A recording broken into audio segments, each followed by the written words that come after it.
এই সজনা পাতার গাছটার কথা কি তোমাদের মনে আছে? বেশ কয়েক মাস আগে এই গাছটা কেটে ফেলা হয়েছিল। আর এই গাছটা না আমার ভিডিওর সৌন্দর্যবর্ধক হিসেবেই কাজ করত। আমি যখনই ভিডিও করতাম টুকটাক ১ম এ এই গাছটারই শুট নিয়ে নিতাম। আর এটাই তোমাদের কাছে অনেক ভালো লেগেছিল। হঠাৎ করে একদিন দেখি যে এটা একদম গোড়া থেকে কেটে ফেলা হয়েছিল আর আমার খুবই মন খারাপ হয়েছিল। সেই সাথে তোমরা যারা আমার নিয়মিত ভিডিও দেখো তোমাদেরও অনেক মন খারাপ হয়েছিল। যাই হোক, এই কয়েক মাসে এটা বেশ লম্বা হয়ে গিয়েছে অলরেডি। আমার বারান্দা থেকে মানে আমাদের বারান্দা থেকে আবার আগের মতো শট নেওয়া যায়। আর এটা এত ভালো লাগে যখন অনেক বেশি বাতাস হয় আর রোদ থাকে তখন কিন্তু দেখতে বেশ ভালো লাগে। আর এটা হচ্ছে আমাদের মিনি গার্ডেন। মানে এখানে টুকটাক আমাদের ব্যবহৃত কিছু শাকসবজি করা হয়েছে। একদমই টুকটাক মানে ২-১ টা। বিলেতি ধনিয়া পাতা আর হচ্ছে কাঁচা মরিচ গাছ আর এটা হচ্ছে উস্তা গাছ। আর এই উস্তা গাছে অনেক উস্তা ধরেছিল কিন্তু ছোট, ছোট হয়ে পেকে পড়ে গিয়েছে। যাই হোক, তোমরা কি কেউ উস্তা গাছের পাতা খাও? মানে এটা নাকি শাক হিসেবেও খাওয়া যায়, তবে আমি কখনো খাইনি। তবে ভাবছি যে এটা আমি একটু ট্রাই করব। যাই হোক, চলো ঝটপট রান্নাঘরে চলে যাই। আজকে আমি রান্না করব রুই মাছ দিয়ে চাল কুমড়া, যেটা কখনো রান্না করিনি কিন্তু আজকে রান্না করব। তবে খেতে কিন্তু ভালোই হবে।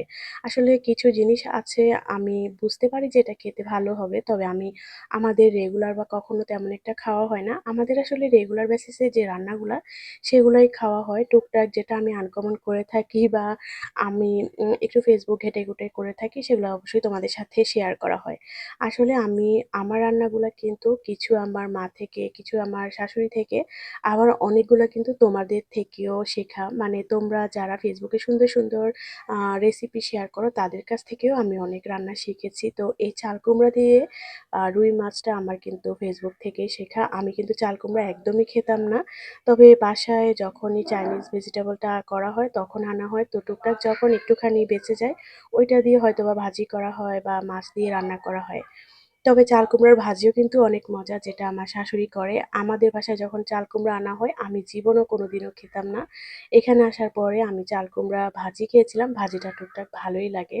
যাই হোক, তেলের মধ্যে সবকিছু মশলাপাতি কষিয়ে তারপর মাছ দিয়েছি। আর মাছটা একটু কষিয়ে এলে তারপর হচ্ছে চাল কুমড়াও দিয়েছি। এটা আমি ফালি করে কেটে নিয়েছিলাম আর একটু লবণ হলুদ দিয়ে ভেজে নিয়েছিলাম। আসলে একদম রান্না করলে কেমন জানি ভালো লাগবে না মনে হচ্ছে। সেজন্যই আমি একটু ভেজে নিয়েছিলাম। আর ভেজে নেওয়ার কারণে তরকারিটা কিন্তু খেতে বেশ ভালো লেগেছিল।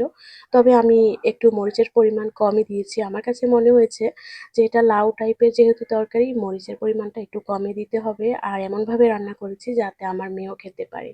এই তো ব্যাস, আজকের প্ল্যাটারে ছিল চাল কুমড়া রান্না মাছ দিয়ে। আর সেই সাথে মাছের ডিমের একটা কোফতার মতো রান্না করা হয়েছে, যেটা মা করেছিল নারিকেলের দুধ দিয়ে। এই তো, আজকে এখানে বিদায় নিচ্ছি। ভালো থেকো। আল্লাহ হাফেজ।